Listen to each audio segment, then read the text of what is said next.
குருந்தூர் மலை விவகாரம். அங்கே எங்களுக்கு அது பழக்கப்பட்டதுதான். புத்தரனுடைய பேரினாலே நிலங்கள் அபகரிக்கப்படுவது. இந்த பௌத்த சாசன அமைச்சோ அல்லது தொல் பொருள் துறை சார் அமைச்சோ அதிக அதிகாரங்களை கொண்டதாக இலங்கை அரசால் மாற்றப்பட்டிருப்பதானது சிறுபான்மை இனங்களின் பிரதேசங்களில் அவர்கள் கையகப்படுத்துகின்ற காணிகளை யாருமே கேள்வி கேட்க முடியாத அளவிற்கான ஒரு நிலைமையை கொண்டு வந்திருக்கின்றது என்பது பட்டவர்த்தனமான உண்மை. எந்த அரசாக இருந்தாலும் அவர்களுடைய அடிநாத கொள்கை என்பது பௌத்த மதம் முதலாய மதம் என்பதும் அதன் பௌத்த மதத்தின் இருப்பிற்காக அவர்கள் இயன்றளவு தங்களால் செய்வார்கள் என்பதையும் காட்டுவதாகத்தான் இருக்கின்றது. ஒரு பிரதேசம் என்பது அங்கீகரிக்கப்படுகின்ற பொழுது அங்கே வெளிவருகின்ற விடயங்கள் என்பது நிச்சயமாக இலங்கை வடக்கு கிழக்கு பகுதிகளில் இவ்வாறான தேடுதல்களை மேற்கொள்ள வேண்டிய தேவைகளை, முகாம்களை அண்டியிருந்த பகுதிகள் மற்றும் மனிதர்கள் காணாமல் போன இடங்களில் எல்லாம் இவ்வாறான நகர்வுகளை மேற்கொள்ள வேண்டிய தேவை இருக்கின்றது. குறிப்பாக மன்னாரில் ஒரு 92 உடலங்கள் அல்லது உடலங்க அவயங்கள் கண்டுபிடிக்கப்பட்டு அவை சர்வதேச தகுதிகான் விசாரணைக்கு அனுப்பப்பட்ட பொழுது அவை போரியல் காலத்தில் அல்ல என்று குறிப்பிடப்பட்டிருந்தாலும் அவையெல்லாம் நிச்சயமாக மூடி மறைக்கப்பட்ட அல்லது மீண்டும் விசாரிக்கப்பட வேண்டிய ஒரு விடயங்களாக இருக்கின்றன. இன படுகொலை என்பது அதன் ஆழமான கருத்தியலின்படி அது ஒரு இனத்தை, ஒட்டுமொத்த இனத்தையும் இல்லாத துவம்சம் செய்வதற்காக படிப்படியாக மேற்கொள்ளப்படுகின்ற நிலைமை. அதனைத்தான் நாடுகளிடம் வியாபித்து அல்லது விண்ணப்பித்து வருகின்ற ஒரு கட்டத்தில் இவ்வாறான புதைக்குழிகளின் எழுச்சி என்பது அவற்றிற்கு ஆதார சுருதியாகவும் அதே நேரம் நீதி வழங்கப்படாத அல்லது காணாமல் போனவர்களாக்கப்பட்டவர்களுக்குரிய நிலைமைகளை அறிவதற்குரிய ஒரு தன்மையையும் ஏற்படுத்துகின்ற தன்மை இங்கே இருக்கின்றது. முள்ளிவாய்க்கால் பகுதிகளில் 45 1 லட்சத்திற்கு மேலானவர்கள் கொல்லப்பட்டிருக்கலாம் என்கின்ற கருத்தியலை பல ஐக்கிய நாடுகள் அவையின் நிபுணர்களே ஒரு கருத்தியல்களாக கொண்டு வந்திருந்தார்கள்.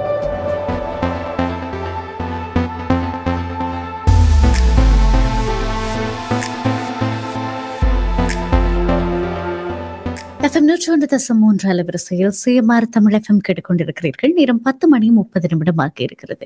இது சமூக அரசியல் தரப்பிலே நிகழ்ந்து கொண்டிருக்கும் சமகால அதிர்வுகளை, சமூக நிகழ்வுகளை பற்றி கொஞ்சம் ஆழமாக பேசுகிற நேரமாக இருக்கிறது. வழக்கம் போலவே இந்த உரையாடலுக்காக நம்மோட சுரேஷ் தர்மா இணைந்திருப்பார். இன்றைய நாளில் 2 முக்கியமான விடயங்களை குறித்து நாங்கள் பேச போகிறோம். ஒன்று, ஒரு மகிழ்ச்சிகரமான செய்தி. குருந்தூர் மலை அண்டிய பிரதேசங்கள்ல தொல்லியல் பொருட்களை, தொல்லியல் திணைக்களத்துக்கு சொந்தமானவைகளை சேதப்படுத்தினார்கள் என்கிற குற்றச்சாட்டிலே கைது செய்யப்பட்டிருந்த விவசாயிகள் 25 நாட்கள் சிறை தண்டனைக்கு பிறகு விடுவிக்கப்பட்டிருக்கிறார்கள்.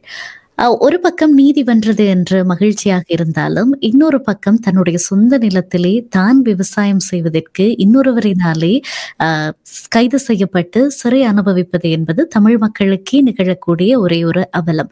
அது இம்முறையும் நிகழ்ந்திருக்கிறது, இப்பொழுதும் நிகழ்ந்து கொண்டிருக்கிறது என்பதற்கான குறிகாட்டியாக இன்றைய நாடினுடைய சம்பவத்தை பார்க்கலாம். இன்னொரு பக்கம் மிக மிக துக்ககரமான ஒரு செய்தி. செம்மணி புதைக்குழியினுடைய மனித எச்சங்கள் மெதுமெதுவாக வெளிவர ஆரம்பித்திருக்கிறது. கிட்டத்தட்ட இதுவரைக்கும் 14 உடல்கள் அளவுக்கு மீட்கப்பட்டிருக்கிறது. அதிலே 5 வயதுக்குட்பட்ட குழந்தையினுடைய சடலமும் மனித எச்சமும் அருகருகே குறிப்பிடத்தக்க அளவு தொலைவிலே இருந்து கண்டெடுக்கப்பட்டிருக்கிறது. ஆக ஒன்றுக்கு மேல் ஒன்றாக இந்த மனித எச்சங்கள் காணப்படுவதனாலே சிதைக்கப்பட்டு புதைக்கப்பட்டிருக்கலாம் என்கிற மாதிரியான ஐயப்பாடுகள் நிலவுகிறது. ஆனால் அவைகள் இன்னும் ஐயப்பாடுகளாகவே இருக்கிறது. ஆக இதையொட்டி காணாமல் போனவர்களினுடைய தரப்பில இருந்து ஒரு மாபெரும் போராட்டத்தினை முன்னெடுத்திருக்கிறார்கள். இந்த செம்மணி புதைக்குழியினை மனித புதைக்குழி வலயமாக பிரகடனப்படுத்த வேண்டும். சர்வதேச மட்டத்திலே அதனுடைய அகழ்வாய்வுகள் நடைபெற வேண்டும். எந்த ஒரு பணம் இல்லை, அது இல்லை, இது இல்லை என்றெல்லாம் காரணம் காட்டி அந்த அகழ்வாய்வு தடைப்படக்கூடாது என்பதாக அந்த மக்கள் கோரிக்கை விடுத்திருக்கிறார்கள். இவைகள் எல்லாவற்றையும் குறித்து இன்னும் ஆழமாக பேச போகிறோம். இணைத்துக் கொள்ளலாம் சுரேஷ் தர்மாவை. வணக்கம் சுரேஷ் தர்மா. வணக்கம் பிரியா. வணக்கம் நேர்களே. மற்றொரு உரையாடலே உங்களை சந்திப்பதில் மகிழ்ச்சி தர்மா. நான் ஏற்கனவே சொன்னது போல இந்த குருந்தூர் மலை விவகாரம், அங்கே எங்களுக்கு அது பழக்கப்பட்டதுதான். புத்தரனுடைய பேரினாலே நிலங்கள் அபகரிக்கப்படுவது, தொல்பொருள். அது என்ன ஆச்சரியம் என்றால், இந்த தொல்பொருள் திணைக்களத்தினுடைய முற்றுகை என்பது அது வெறுமனே தொல்பொருள் திணைக்களத்துக்கு சொந்தமான இடங்கள் எல்லாம் வடக்கிலே கிழக்கிலே தமிழர் பிரதேசங்களிலே மாத்திரம்தான் இருக்கிறது போல, தெற்கிலே இல்லை போல இருக்கிறது. ஆக அவர்கள் அப்படித்தான் சொல்லி அந்த இடங்களை ஆக்கிரமிக்கிறார்கள். எத்தனையோ ஆண்டுகால பழமையான வரலாறு இருக்கிறது, சைவர்கள் அங்கே இருந்ததற்கான தமிழ் மக்களினுடைய வரலாறு. அதை தாண்டி அந்த விகாரை அங்கு எழுந்ததற்கு பிற்பாடு இவ்வாறு குற்றஞ்சாட்டப்பட்டு அங்கே கைது செய்யப்பட்டிருந்தார்கள் அந்த நிலத்துக்கு சொந்தமான விவசாயிகள். இதை நீங்கள் எப்படி பார்க்கிறீர்கள்? நிச்சயமாக, அதாவது நீங்கள் குறிப்பிட்ட ஒரு விவகாரம் இங்கே, அதாவது இந்த பௌத்த சாசன அமைச்சோ அல்லது பொருள் துறை சார் அமைச்சோ அதிக அதிகாரங்களை கொண்டதாக இலங்கை அரசால் மாற்றப்பட்டிருப்பதானது சிறுபான்மை இனங்களின் பிரதேசங்களில் அவர்கள் கையகப்படுத்துகின்ற காணிகளை யாருமே கேள்வி கேட்க முடியாத அளவிற்கான ஒரு நிலைமையை கொண்டு வந்திருக்கின்றது என்பது பட்டவர்த்தனமான உண்மை. இந்த உண்மைக்கு பின்னால் இருக்கின்ற காரணம் என்னவென்று சொன்னால், பௌத்த சாசன அமைச்சின் அடிநாதமே இலங்கை முழுவதும் விகாரைகளை வியாபிப்பது. இதன் காரணமாக 1000 விகாரைகளை வியாபிப்பது என்ற கருத்தியலுக்கு ரணில் விக்ரமசிங்க அரசு வந்திருந்து அதன் தொடர்ச்சியாக அவர்கள் பல விகாரைகளை வடக்கு கிழக்கு பகுதிகளில் நிறுவிவிட்டார்கள். இந்த நிறுவலுக்கான காரணம் அவர்கள் அந்த பரந்தோம்பல் மற்றும் இன்னொரு இனப்பிரிவினை வாதத்திற்கு இடமளிக்க கூடாது என்பதோடு அங்கே ஒரு அடிநாத காரணமும் இருக்கின்றது. காரணம் என்னவென்று சொன்னால், வடக்கு கிழக்கிலே 1400க்கும் மேற்பட்ட படை இருப்பிடங்கள் இருக்கின்றன. அவற்றில் பல பாரிய முகாம்களாகவும் அல்லது ஹாரிசன் ராணுவ நகரங்களாக கூட இருக்கின்றன. பலாலியை அண்மித்த பகுதியாக இருக்கட்டும் அல்லது திருகோணமலை துறைமுகத்தை அண்மித்த பகுதியாக இருக்கட்டும், இவ்வாறு பல இடங்களிலும் இந்த ஹாரிசன் எனப்படுகின்ற ராணுவ நகரையொத்த நகரங்கள் இருக்கின்றன. அங்கே இப்பொழுது 83 போரில் இருந்து இன்று வரை 42 ஆண்டுகள் 42 ஆண்டுகளாக அங்கே இருப்பவர்கள் அவர்கள் தங்களுடைய ஆலய வழிபாடுகள் போன்றவற்றை செய்வதற்கான தேவையாக கூட மறைமுகமாக எங்களுக்கு தெரியாத பல விகாரைகள் ஏற்படுத்தப்பட்டிருக்கின்றன. இந்த இலங்கையின் தேச வளமை சட்டத்தின்படி இவையெல்லாம் சில வேளைகளில் நிலங்களை அவர்களுக்கே உரிமையாக்கக்கூடிய வளமை அந்த சட்டங்களில் இருக்கின்றது. இதனை நிச்சயமாக தடுத்து கொண்டிருப்பது இந்த இனப்பிரச்சினை தொடர்பாக சர்வதேசத்தின் பங்கு என்பது. சர்வதேசத்தின் பங்கு காரணமாக இந்த நிலைகள் பல வெளியில் தெரியாத நிலையிலோ அல்லது பல நடவடிக்கைகள் தாமதப்படுத்துவதாகவோ அமைந்திருந்தாலும், எந்த அரசாக இருந்தாலும் அவர்களுடைய அடிநாத கொள்கை என்பது பௌத்த மதம் முதலாய மதம் என்பதும் அதன் பௌத்த மதத்தின் இருப்பிற்காக அவர்கள் இயன்றளவு தங்களால் செய்வார்கள் என்பதையும் காட்டுவதாகத்தான் இருக்கின்றது. ஒரு பிரதேசம் என்பது அங்கே அதாவது தொல்லியல் சான்றிதழுக்கான பிரதேசமாக இருக்கும் என்று அவர்கள் சந்தேகப்பட்டால் கூட அதனை கையகப்படுத்தி அரச உடைமையாக்கக்கூடிய அதிகாரத்தை அவர்களுடைய அந்த அமைச்சு கொண்டு இருக்கின்றது. இது ஒரு பலவீனமான அதே நேரம் மக்களுக்கு பாதகமான சட்டம். அந்த சட்டத்தின் மூலம் அவர்கள் தமிழர் பகுதிகளில் இவ்வாறான நகர்வுகளை மேற்கொண்டு வருவதானது நிச்சயமாக தமிழர்களிடையே ஒரு புறந்தள்ளல் நிலையை, அதாவது இணைவதற்கு புறந்தள்ளல் என்கின்ற நிலையை ஏற்படுத்தி இருக்கின்றது. இதிலிருந்து மீள்வதற்கான நடவடிக்கையாக அவர்கள் தொடர்ந்து போராடுவதும் மக்களை விடுவிப்பதும் ஒரு சாதாரண நிகழ்வாக அல்லது வளமையான நிகழ்வாக மாறி வருவது மிகவும் கவலைக்குரிய விடயமாக இருக்கின்றது. இதற்கு மாற்றீடாக தமிழர்கள் இருக்கின்ற இடங்களில் எல்லாம் அவர்களுடைய தேவாலயங்களையும் இந்து ஆலயங்களையும் சிங்கள பகுதிகளில் நிர்மாணிக்கின்ற கட்டியல் பணிக்கான ஒரு தோற்றுவாயை இந்த புலம்பெயர்ந்த நாடுகளோ அல்லது புலம்பெயர்ந்த நாடுகளில் உள்ள தமிழர்களோ நிதி வழங்கி அவ்வாறான செயற்பாடுகளில் ஈடுபடுவது போன்ற செயற்பாடுகள் கூட தேவையான விடயமாக மாறி வருகின்றது என சொன்னால், வடக்கு கிழக்கில் பௌத்தத்தின் சின்னங்கள் பெருகின்ற பொழுது தெற்கு மேற்கில் கூட அவ்வாறாக தமிழர்களின் சின்னங்கள் என்பன பெருக வேண்டிய தேவையை ஏற்படுத்தி இருக்கின்றது என சொன்னால், இலங்கை என்பது ஒரு தீவு. அந்த தீவில் சமஷ்டி முறையிலான ஆட்சி தேவை என்ற அடிநாதத்தின் கீழே கட்சிகள் பயணிக்க ஆரம்பித்து பல ஆண்டுகளாகிவிட்டன. எனவே இது உண்மையிலேயே கவலைக்குரிய விடயம். ஆனால் மாறுதல்கள் ஏற்படுவது என்பது நிச்சயமாக ஒருமித்த போராட்டத்தின் மூலமும் ஒருமித்த கருத்தியலின் மூலமும், குறிப்பாக இப்பொழுது தமிழகத்திலிருந்து திரும்புகின்ற அகதிகள் எல்லாம் நிச்சயமாக வரவேற்கப்பட வேண்டியவர்கள் என்றால் அவர்களால் தான் தாயக பிரதேசங்களை காக்க முடியும். அவர்கள் இருந்த பிரதேசங்கள் எல்லாம் தற்பொழுது விடுபட்டு செல்கின்றன.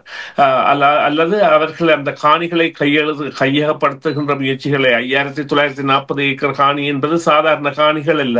அவற்றை கையகப்படுத்த முயன்ற முயற்சிகள் எல்லாம் தற்பொழுது அரசாங்கத்திற்கு நெருக்கடி கொடுக்கக்கூடிய நிலையில் கட்சிகள் இருந்தாலும் இந்த மாற்றங்கள் என்பது ஒருமித்த நிலையில் மாற வேண்டிய தேவை இருக்கின்றது. ஆனால் அதற்கான பலம் இல்லாத ஒரு தரப்பாக நாங்கள் மாறி வருகின்றோம் என்பதை அங்கு நடைபெறும் நிகழ்வுகள் காட்டி வருகின்றன. இது உண்மையிலேயே ஒரு துன்பியல் அல்லது ஒரு துன்பமான ஒரு கருத்தியலாக இருக்கின்றது.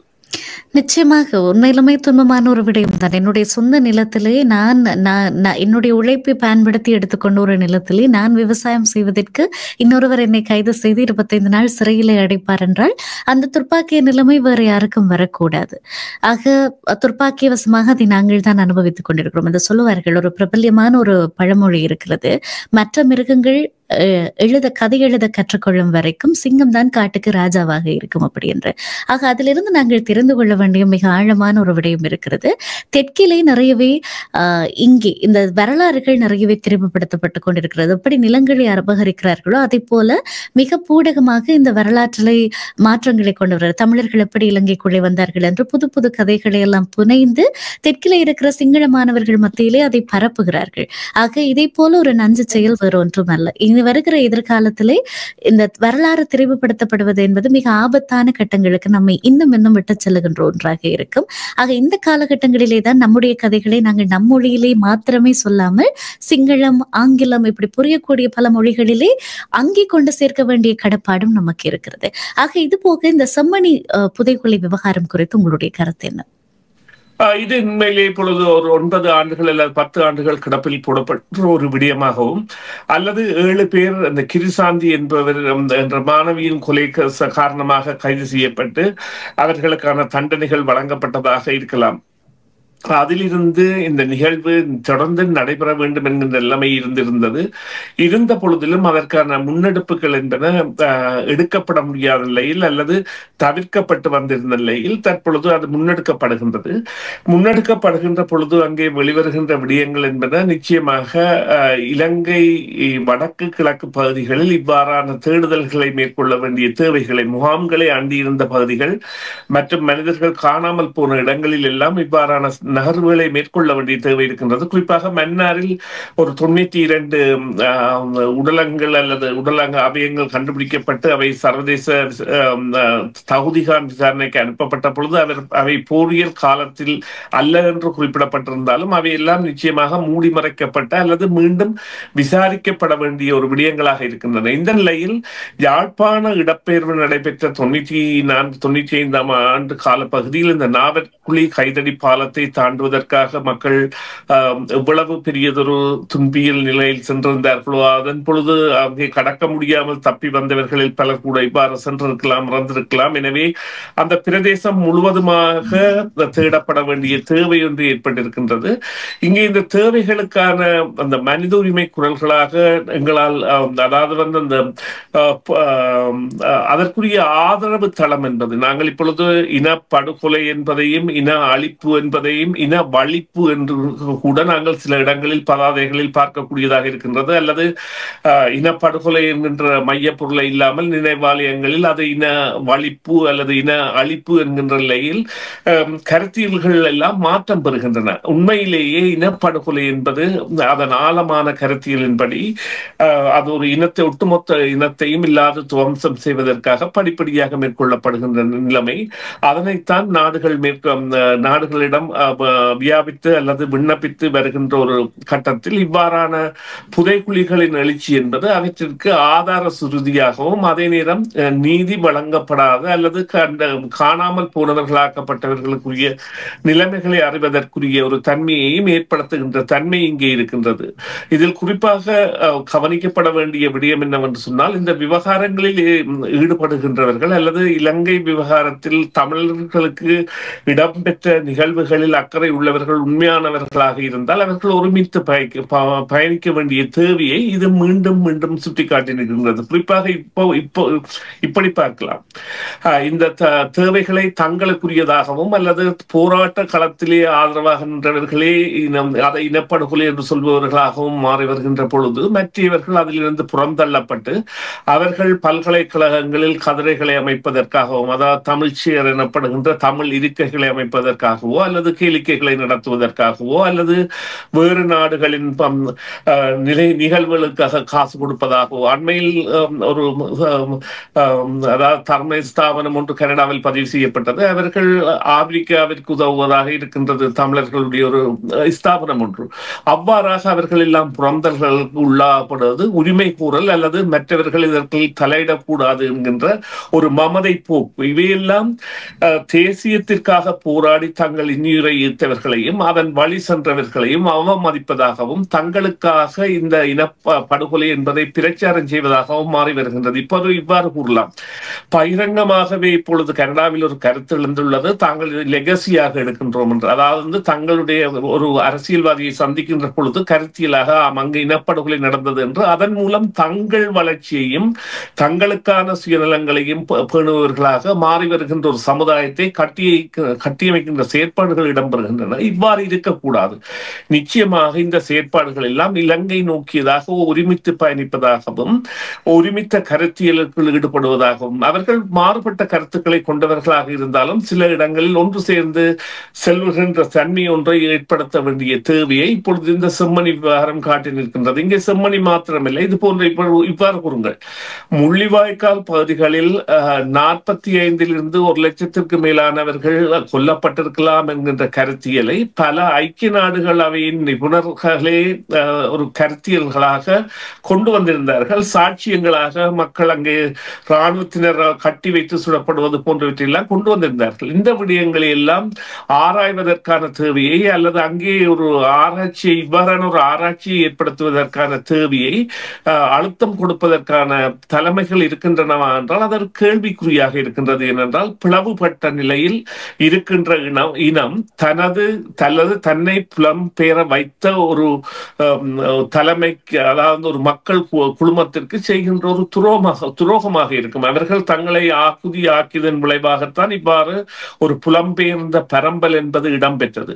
இதே போர் 1987 இந்திய ராணுவம் வந்து அமைதிப்படையாக வந்து ஒப்பந்தத்தை கையெழுத்து வைக்குமாறு கூறப்பட்ட பொழுது அந்த ஒப்பந்தம் நிறைவேற்றப்பட்டிருந்தால் புலம்பெயர் தமிழர்கள் என்பவர்கள் இல்லாத ஒரு இனமாக சென்றிருப்பார்கள். இல்லாமல் அது போராட்டமாக சென்று 2009 வரை அது சென்றதால் தான் இவ்வாறு ஒரு பெரிய புலம்பெயர்தல் என்பது அங்கே இருந்து இடம்பெற்றது. இது காலம் தந்த ஒரு வரலாறு. அந்த கால வரலாற்றிற்கு மாறாக நாங்கள் சென்று அதாவது மறப்பதோ அல்லது மறைப்பதோ நிச்சயமாக தங்கள் நேர்மைத்தன்மையை, அதாவது நேர்மைத்தன்மையான தலைமைகள் இல்லாமல் அல்லது தங்களுக்குள்ள திறமை தலைமைத்துவமாக இல்லாமல் தாங்கள் அடியொற்றி செல்வதற்கான நிலைமைகளை தவித்தால் இவ்வாறான நிலைமைகள் என்பன வெளிப்படைத்தன்மை பேணலை கொண்டு வரும். அதன் மூலம் இந்த ஒரு ஆரோக்கியமான முடிவை கொண்டு வரலாம். இங்கே நான் அடிநாதமாக குறிப்பிட விரும்புவது என்னவென்றால், இன்று இந்த செம்மணியை பற்றி கதைத்துவிட்டு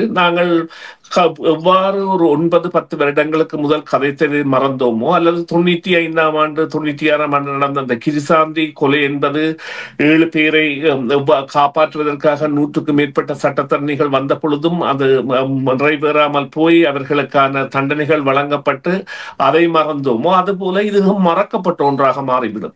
அதைத்தான் கூற விரும்புகின்றேன். நிச்சயமாக எவ்வளவு பெரிய அவலம் இல்லையா சுரேஷ் தர்மா? நம்முடைய வீட்டில் இருக்கிற இப்பொழுதெல்லாம் நிறைய முற்போக்குவாதிகள் இருக்கிறார்கள். யுத்தத்தினாலே நிகழ்ந்திருக்கக்கூடிய அந்த முழு துன்பத்தையும் மறந்து கடக்க சொல்லுகிறவர்கள் இருக்கிறார்கள். ஆனால் எனக்கு அந்த முற்போக்குத்தான் புரியவில்லை. வீட்டுல இருக்கிற நாய் பூனைக்கு அடிபட்டா கூட நாங்க வந்து துடைச்சு போயிடுறோம். ஒரு கை சூடுபட்டா கூட துடைச்சு போயிடுறோம். எப்படி ஒரு மக்கள் ஒரு நோ ஃபயர் ஜோனுக்குள்ள முழுக்க கொத்து கொத்தாக கொன்று குவிக்கப்பட்டதும், அது போய் 16 வருஷமாகி இப்பொழுது மண்ணுக்குள்ள இருந்து எடுக்க சடலங்கள் வருவது என்பது எவ்வளவு ஒரு இருட்டடிப்பு செய்யப்பட்ட சமூகத்துக்கான சாட்சியாக அது இருக்கிறது. அது போக நீங்கள் குறிப்பிட்டிருந்தீர்கள் புலம்பெயர்ந்த சமூகத்தை பற்றி. நாங்கள் உண்மையிலேயே யுத்தத்துல இருந்த அங்கே அவர்கள் உயிரிழக்க நாங்கள் தப்பினவர்கள். எதற்காக தப்பினோம்? சாட்சிகளாக நாங்கள் தப்பினோம். அந்த சாட்சிகளாக எஞ்சினவர்கள் அந்த சாட்சியை நாங்கள் பகராமல் போனோமாக இருந்தால், அதை தொடர்ந்து எடுத்துக்கொண்டு போகாமல் இருந்தோமாக இருந்தால், வரலாறு எங்களை நீங்கள் சொன்ன அதே வார்த்தையினாலே தான் விழிக்கும் என்பதிலே மாற்று கருத்து இல்லை. ஆக இது உண்மையிலுமே இந்த விடயம் வெளிவருவது என்பது இலங்கை அரசாங்கத்திற்கு பலத்த ஒரு அச்சுறுத்தலாக அமைய போகிறது. இதை இலங்கை அரசாங்கம் தொடர்ந்து எப்படி நடத்தும் என்று நீங்கள் எப்படி கையாளும் என்று நீங்கள் நினைக்கிறீர்கள்? சர்வதேச அழுத்தம் இதற்கு எப்படி வரும் என்று நீங்கள் நினைக்கிறீர்கள்? உண்மையிலேயே நீங்கள் குறிப்பிட்ட விடயத்தை தொட்டுக்கொண்டு செல்ல விரும்புகின்றேன். யுத்தம் என்பது கோரமுகம். யுத்தம் விரும்பி ஏற்கப்படுவதல்ல, திணிக்கப்படுகின்றதை எதிர்க்கின்ற பொழுது அதன் மூலம் ஏற்படுகின்ற விளைவுகள் என்பதும் அது ஒரு பெரிய போராட்டமாக மாறுகின்ற பொழுது அதன் மூலம் பெறுகின்ற வெற்றிகள் மூலம் அதன் மூலம் ஒரு பேச்சுவார்த்தை தான் யுத்தத்தின் இறுதி முடிவாக இருக்க வேண்டும் என்கின்ற ஒரு வரலாற்று தீர்ப்பு இருக்கின்றது. அந்த வரலாற்று தீர்ப்புக்கு அமைய இலங்கையிலே இருந்த தமிழினத்தை இவ்வாறு பேச்சுக்காக கொண்டு சென்று பேச்சுவார்த்தைகளில் சர்வதேச பங்களிப்பு என்று கூறி சர்வதேசமாக தாங்களாகவே வந்து அதில் கலந்து கொண்டு அதன் பிறகு அந்த போராடுகின்ற சக்திகளையே இல்லாமல் செய்த ஒரு நிலையை இந்த யுத்தத்தின் சாட்சிகளான நாங்களே கொண்டு வர வேண்டும் என்பதை விட அவர்களை பொறுப்பு கூறலுக்குள் உட்படுத்த வேண்டிய தேவையும் ஒன்று இருக்கின்றது. அவ்வாறான சர்வதேசத்தை எவ்வாறு 2009 2025 வரையான இவ்வளவு காலம் 16 வருடங்கள் ஏமாற்றி வருகின்றார்களோ அந்த அரசிற்கு நிச்சயமாக இந்த ஏமாற்று வேலை என்பது கைவந்த கலை. அங்கே ஒரு விடயத்தை நீங்கள் கவனிக்க தவறுகின்றீர்கள். இந்த நாங்கள் கவனிக்க தவறுகின்றோம் என்னவென்றால், இந்த விடயம் என்று வருகின்ற பொழுது அவர்களுடைய கட்சி பேதங்கள் கலைந்து போய்விடும், கோபங்கள் மறைந்து போய்விடும். அவர்கள் ஒருமித்த சிங்களவர்களாக இருப்பார்கள்.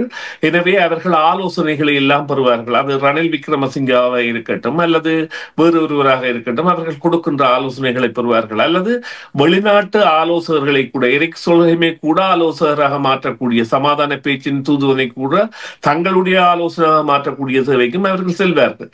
எனவே இது சர்வதேசம் எவ்வாறு கொண்டு செல்ல போகின்றது என்பதை புலம்பெயர்ந்துள்ள நபர்களிடம், திறமை உள்ள நபர்கள் அதனை தங்கள் நிலைகளில் தாங்களாகவே கொண்டு சென்று இனி இங்கே இந்த அமைப்புகள் என்கின்ற நிலையில் ஒருவரை சார்ந்திருத்தல் என்பதும் அவர்களுடைய நிலைப்பாட்டில் இருத்தல் என்பதும் தவிர்க்கப்பட வேண்டிய ஒரு தேவையை ஒட்டி நிற்கின்றது. நான் குறிப்பிட்டது போல, அதாவது போர் சாட்சிகளாக இருக்க வேண்டிய நியாயத்தன்மை உள்ளவர்களாக இருந்தால் அது மறைமுகம் உள்ளவர்களாக இருக்க வேண்டும். போரை நடத்தியவர்களே நாங்கள் இனப்படுகொலை செய்ய போகின்றோம் என்கின்ற அளவிற்கு செல்லக்கூடிய தன்மைகள் எல்லாம் இருக்கக்கூடாது. அல்லது போரை நடத்தியே விரும்புபவர்கள் அல்லது இன்னும் ஒரு போர் அங்கே ஏற்பட வேண்டும் என்று விரும்புபவர்கள் எல்லாம் அதற்குரிய சாதக பாதக நிலைகள் இருக்கின்றனவா என்றால் அவற்றை எல்லாம் ஆராய்ந்து அவர்கள் அந்த வழியில் செல்ல வேண்டும். அதே நேரம் இந்த இனப்படுகொலை மற்றும் இந்த மக்களுக்கான தீர்வு அல்லது மக்கள் இனிவரும் காலங்களில் இவ்வாறு கைவிடப்பட்டு அங்கே அனாதையாக இருக்கின்ற இந்த இனம் எவ்வாறு தங்கள்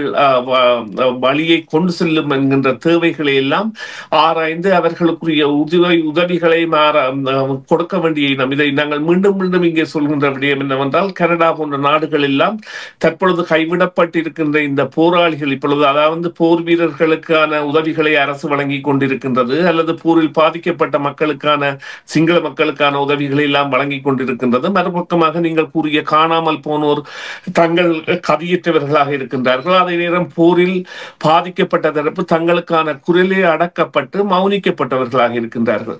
எனவே அவர்களுக்குரிய ஆதரவு நிலையங்கள், புனர்வாழ்வு நிலையங்கள் போன்றவற்றை அமைத்து செயற்படுகின்ற செயற்பாடுகளை எல்லாம் நாங்கள் ஆதரிக்க வேண்டும். அவற்றிற்காக அரசுகளை எல்லாம் முனைப்புடன் செயற்பட வைக்க வேண்டும். அந்த செயற்பாடுகளில் அரசியலில் உள்ளவர்கள் கூட ஈடுபடுவார்கள் என்று நம்புவோம். ஏனென்றால் இப்பொழுது நாங்கள் அதாவது தமிழர்களின் விடுதலை போராட்டம் என்பதை புலம்பெயர்ந்த மக்கள் சிலரின் வாழ்தலுக்கான வழியாக மாற்றிவிட்டோமா என்கின்ற கேள்வி எழுகின்றது. ஏனென்றால் அரசியலில் உள்ளவர்கள் கூட அவ்வாறான நிலையில் பிரதிபலிப்பவர்களாக இருக்கின்றார்கள். அங்கே உள்ள சமுதாயம் என்பது நிச்சயமாக மறக்கப்பட முடியாததாகவும் மீண்டும் கட்டியெழுப்பப்படுவதற்கான தேவை உள்ளதாகவும், எவ்வாறு இந்த இனப்படுகொலை என்பதை ஹோலோகாஸ்ட் என்கின்ற தங்களுடைய தங்களுக்கு விரும்பிய சொல்லாடல்களையே வைத்து இன்று உலகத்தை ஆட்டி படைக்கின்ற இஸ்ரேல் இனம் இருக்கின்றதோ அதே போன்று நாங்கள் செல்லாவிட்டாலும் அங்கே வறுமை கோட்டிற்கு கீழாக தங்களுக்குரிய வாழ்வாதாரங்கள் இல்லாத போராளிகளையும் குடும்பங்களையும் அங்கம் இழந்த மக்களையும் அதாவது பாதுகாப்பு அரணாக இருந்த மக்களையும் அவர்களுடைய வழிகளையும் செய்வதற்காக இந்த நாடுகளின் உதவிகள் பெறப்பட வேண்டும், உதவிகள் செல்ல வேண்டும். உதவிகள் எல்லாம் இவ்வாறு நாங்கள் அதாவது இந்த நாடுகள் தற்பொழுது உதவிகள் செய்கின்ற கனடாவில் இருந்து வடக்கு கிழக்கிற்கு ஏதாவது செல்கின்றதா என்று கேட்டால் அங்கே ஒன்றுமில்லை. அதே போன்று மேற்கத்திய நாடுகளில் இருந்து செல்கின்றதா என்றால் ஒன்றுமில்லை. ஆனால் அவ்வாறான உதவிகள் எல்லாம் பெறப்பட வேண்டும் என்றால் இவர்கள் தான் இந்த போராட்டத்தை முடிவுக்கு கொண்டு வந்து ஒரு பேச்சுவார்த்தை மூலமான தீர்வுக்காக என்று சொல்லி இரண்டு தரப்பையும் சமதரப்பாக மதித்தவர்கள், அதாவது பேலன்ஸ் ஆஃப் பவர் என்ற இரு சமாந்தர தரப்புகளாக பேச்சுவார்த்தையில் ஈடுபடுத்தியவர்கள். எனவே அவர்கள் காலம் கடந்து மறந்து வேறு திசைகளில் செல்வதற்கு நாங்கள் வழிவகுக்க கூடாது. நிச்சயமாக நீங்கள் சொல்லுவது போல துக்ககரமான விடயம் காலகாலமாக இந்த மக்களினுடைய வேலையையும் அவர்களுடைய துன்பியலையும் வைத்து இங்கே யார் எங்கே இருந்தாலும் அது ஈழத்தினுடைய அரசியலாக இருந்தாலும் சரி, புலம்பெயர் சமூகத்தினுடைய அரசியலாக இருந்தாலும் சரி, அதை சொல்லி சொல்லி அதை பேசி பேசியே அவர்களுடைய பதவி காலத்தை முடித்து விடுகிறார்கள். ஆக ஏன் இதை இங்கே அடிக்கோடிட்டு சொல்லுகிறோம் என்றால் எப்பொழுதெல்லாம் அப்படி பேச ஆரம்பிக்கிறார்களோ அப்பொழுதெல்லாம் என்ன பேசினா என்பதை விட என்ன செய்தீர்கள் என்று கேள்வி கேட்பீர்களாக இருந்தால் சரியாக இருக்கும் என்று நினைக்கிறேன். எல்லாருக்குமே தாங்கள் எதையாவது செய்துவிட்டு தான் பேச வேண்டும் என்கிற அந்த எண்ணம் அப்போதுதான் வர ஆரம்பிக்கும். அதே நேரத்தில் இங்க இருக்கிறவர்கள் மிக நீண்ட காலமாக நகர்த்துகிற காய்களை குறித்தே பேசிக் கொண்டிருக்கிறார்கள். மிக சின்ன சின்ன விஷயங்கள், சின்ன சின்ன தேவைகள். அன்றைக்கு நானும் ராமும் ஒரு நேர்காணலிலே கூட பேசினோம். அங்கே இருக்கிற முன்னாள் போராளிகள், தங்கள் அவயவங்களை இழந்தவர்கள் இன்னமும் தெருக்களிலும் முருகண்டியில கச்சான் வைக்கிறதுக்கும் சின்ன சின்ன வேலைகள் செய்வதற்கும் பரிதாபகரமாக இருக்கிறார்கள். அப்படியானவர்களுக்கு ஏன் போராடினோம் என்கிற அந்த நம்பிக்கையே போய்விட்டது. அவர்களிடம் போய் இன்னொரு தடவை நீங்கள் போராட்டத்தை பற்றி பேசி பாருங்கள், பார்ப்போம். பதில் கூட சொல்லுவதற்கு அவர்களுக்கு தெம்பு இருக்காது. காரணம், நாங்கள் அவர்களை கைவிட்ட ஒரு சமூகமாக மாற்றிவிட்டோம். ஆக அந்த சின்ன சின்ன விடயங்களை நாங்கள் திருத்தலாம். நம்மிடத்திலே பொருளாதார பலம் இருக்கிறது. எங்களிலே பெரிய பெரிய ஜாம்பவான்களாக மில்லியன் பில்லியன் கணக்கிலே பொருளாதார பணமீட்டினவர்கள் இருக்கிறார்கள், பொருளாதார வல்லுநர்கள் இருக்கிறார்கள், அரசியல் வல்லுநர்கள் இருக்கிறார்கள். ஆக இப்படிப்பட்ட ஒரு சமூகத்தை எப்படி மெதுமெதுவாக கட்டுவது என்பது அவர்களுக்கு தெரியாதா என்ன? தெரியும். ஆக இப்படியான சின்ன சின்ன கற்களை சரி செய்ய ஆரம்பித்தால் கூட மெதுமெதுவாக நாங்கள் நம்மளுடைய சமூகத்தை மீள கட்டிவிட முடியும். ஆக மிக்க நன்றி சுரேஷ் தர்மா. இந்த உரையாடல்களை நாங்கள் நிகழ்த்துவதற்கு காரணமே என்ன? நீங்களும் நானும் இல்லாவிட்டால் மற்றவர்களும் நினைத்தால் பேசாமல் அழகாக தூங்கிவிட்டு நாளை நம்மளுடைய வேலையை பார்க்க முடியும். ஆனால் ஏன் இதை பேசுகிறோம்?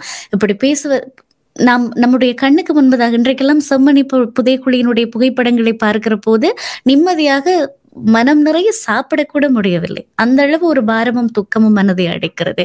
அது எல்லா தமிழர்களுக்குமே இருக்கும் என்று நினைக்கிறேன். பார்க்கலாம் நம்முடைய உரையாடல்களை ஏதேனும் நல்ல மாற்றங்களை கொண்டு வருமாக இருந்தால் நன்மை பயக்கும். நன்றி சுரேஷ் தர்மா இணைந்தமைக்காக. நன்றி பிரியா. நன்றி நேயர்களே. மீண்டும் ஒரு பொழுதில் சந்திப்போம். நன்றி. நன்றி. டிவிஐ யூடியூப் சேனலில் இணைந்திருக்கும் நேயர்கள் அனைவருக்கும் எமது நன்றி. எமது காணொளி தொகுப்புகளை தொடர்ந்து நீங்கள் பார்வையிடுவதற்கு கீழிருக்கின்ற பெல் பட்டனை அழுத்துவதனூடாக நோட்டிபிகேஷனில் பல காணொளி தொகுப்புகள் உடனுக்குடன் உங்களை வந்து சேரும். அருகில் இருக்கின்ற முக்கிய காணொளி தொகுப்புகளையும் பார்வையிட தவறாதீர்கள்.